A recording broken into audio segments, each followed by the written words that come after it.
महिला आरक्षण बिल 33% लागू होना चाहिए, ये मैं मुख्यमंत्री जी से और सभी से मांग करती हूँ।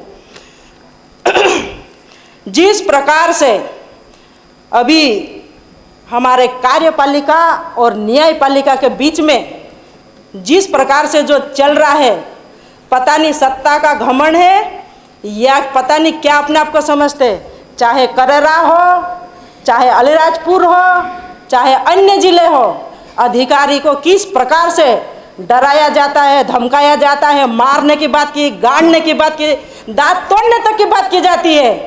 क्या आपका यह अनुशासन है? क्या यह लोकतंत्र है? इसका जवाब मुझे चाहिए।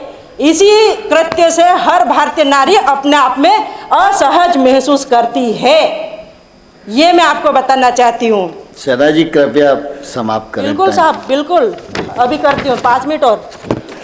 अरे 5 मिनट में तो बहुत ज़्यादा हो जाएगा। तो साहब आज हमारा ही तो दिन पूरा ज़्यादा समय हो गया, ज़्यादा समय। बस 5 मिनट सर।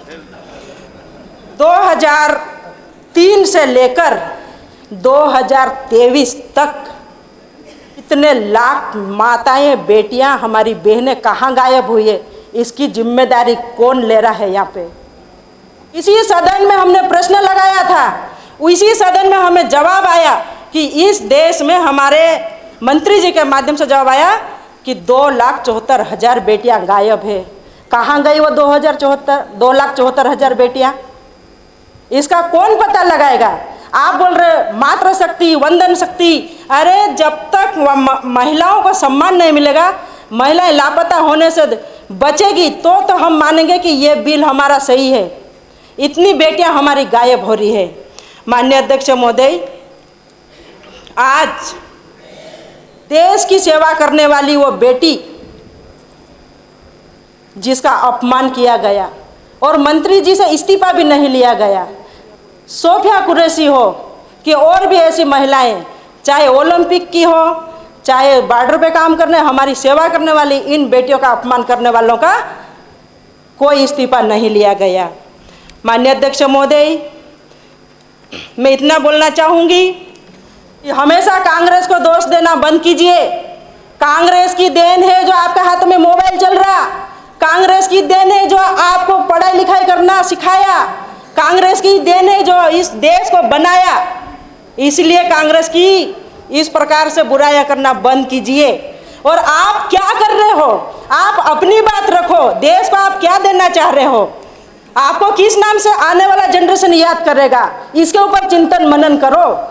हमारी कांग्रेस की सरकार ने क्या क्या दिया, बस 2 मिनट लूँगी। हमारी कांग्रेस की सरकार ने क्या क्या दिया जिसको आज भी हम याद कर रहे हैं और आगे भी याद करते रहेंगे।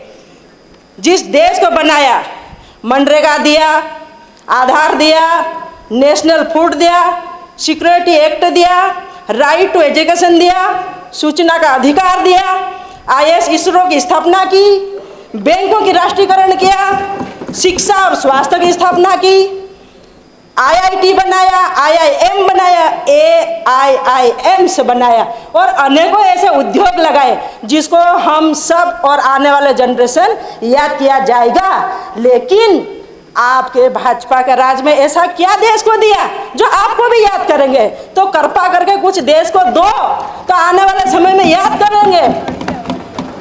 और आज ये जो 543 230 सीटों पर 33% आरक्षण लागू होना चाहिए, तो इन महिलाओं का सम्मान होगा। नहीं तो देश की नारी सब जानती है, आपका ये झूठ का षड्यंत्र हम सब जानते हैं। बहुत बहुत धन्यवाद अध्यक्ष महोदय, आपने मुझे बोलने का अवसर दिया। सुश्री निर्मला भूरिया जी, वे अब थोड़ा संक्षिप्त करेंगे क्योंकि समय पर पूरा करना है, समय से हम आगे बढ़ रहे हैं। महिला सदस्य थोड़ा ज़्यादा बोल सकेंगी, पुरुष सदस्य